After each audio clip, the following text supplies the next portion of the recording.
Bir gözlə bir dəqiqə. Ora baxaram da. Rast, yeraz.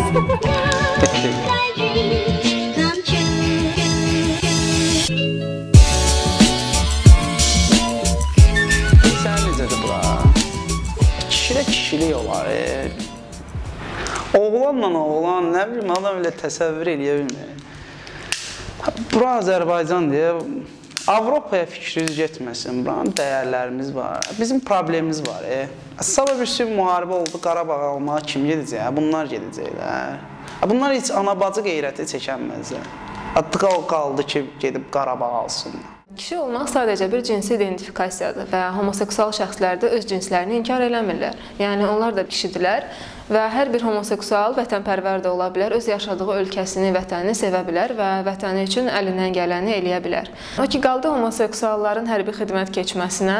Məsələn, bu yaxınlarda İsrailin hərbi prokuroru, polkovnik özünün homoseksual olduğunu etiraf elədi və onun kolleqaları da bildirdi ki, onun orientasiyasını qabaqcadan bilirdilər, yəni xeyli müddətdir və onun orientasiyası onun hərbi xidmətinə heç cürə mane olmurdu. Həmçinin dünyaya məlumdur ki, Amerika ordusunda da, İsrail ordusunda da çoxlu sayda homoseksual əskərlər xidmət eləyir və bu onların vətənpərvərlik hissinə və vətəni qorumaqlarına heç cürə əngəl törətmir. Qeylər uşaq olanda başlarına nəsə iş gəlir də, nə bilmir, ətrafında oğlan olmur kuruğunda falan, ancaq qızlarla oturub dururlar. Qızlar da ki, lezbilər ürəkdir. Onlar da 100% oğlanlar falan atırlar, belə əsəbləşirlər onlar da. Belə onlara pis baxmıram sözündüzü, internetdən baxıram. Tədqiqatlar göstərir ki, homoseksuallıq doğuşdan yaranan bir şeydir və uşaqlar 5-6 yaşlarından başlayaraq artıq özünü kəşf dövründə fərqli orientasiyadan olduqlarını hiss eləyirlər. Və sözün açığı əsl travmada onlar üçün elə bundan sonra başlayır, cəmiyyətin təzyiqləri ilə. O ki, qaldı kənar təsirlərə, nümunələr var ki, homoseksual valideynlərin öz övladları heteroseksual doğulur və bu da onu göstərir ki, orientasiya kənar təsir olmadan formalaşır. Bunlar xəstədirlər də, müalicə almaq istəmirlər. Bəlkə də istəyirlər, indi pulu yoxdur, adam başa düşür, hamının pulu yoxdur da.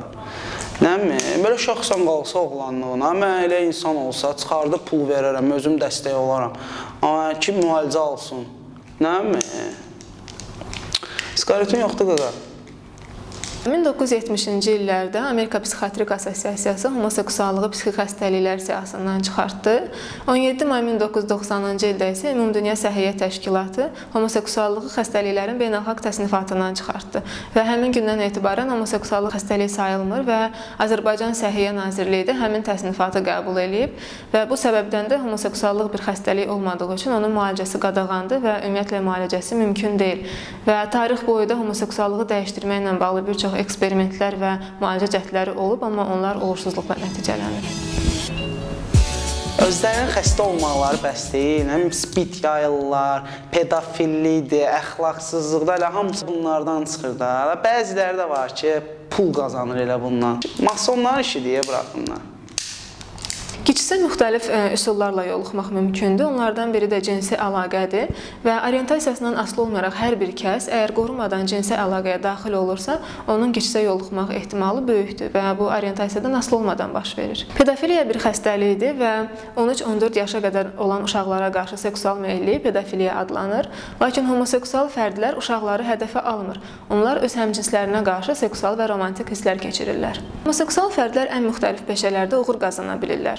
Lakin bəzən homofob cəmiyyətin təzyiqi nəticəsində onların iş imkanları məhdudlaşdırılır və onların bəziləri məcbur şəkildə seks işçiliyinə məşğul olurlar. Qeylər istəyir ki, hamı bunlar kimi olsun. Hamı bunlar kimi olsa insanların sayı necə çoxalacaq? Amma bunlar atmağa davam eləsə, nəslimiz kəsiləcək yatağa.